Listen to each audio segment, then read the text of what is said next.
চলো আজকে কথা বলা যাক স্কুলের ফ্রেন্ডস গ্রুপদের নিয়ে। দুনিয়ার যেই স্কুলেই যাও না কেন, প্রতিটা ফ্রেন্ডস গ্রুপে ঠিক এমন কিছু পাবলিক থাকবেই। প্রথমে আসে আমাদের গ্রুপের সেই শান্তশিষ্ট অতিভদ্র মেয়েটা, যে গ্রুপে থেকেও যেন নাই।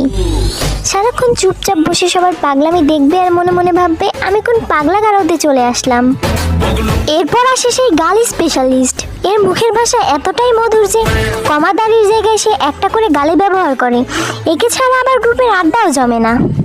আরেকজন আছে শর্ট টেম্পারের, হুট করেই এমন রেগে যাবে যে মনে হবে বিশ্বযুদ্ধ লেগে গেছে।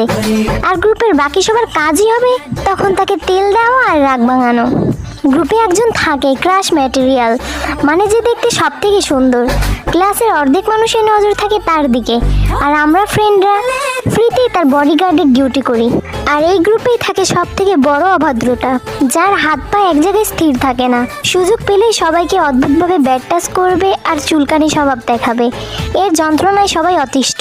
আর একজন থাকে এভারগ্রিন হাসি খুশি, যার লাইফে কোনো প্যারাই নাই, সারাক্ষণ শুধু দাঁত কেলায়। তবে আসল সত্যিটা কি জানো?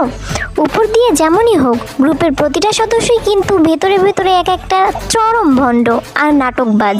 আর একজন থাকে যে সব থেকে রাগী, অ্যাটিটিউড দেখায়, যাকে দেখে স্কুলের মানুষ না, রাস্তার বখাটেরাও ভয় পায়। তো তোমার স্কুল ফ্রেন্ডস গ্রুপে এই মেম্বারদের সাথে কার কার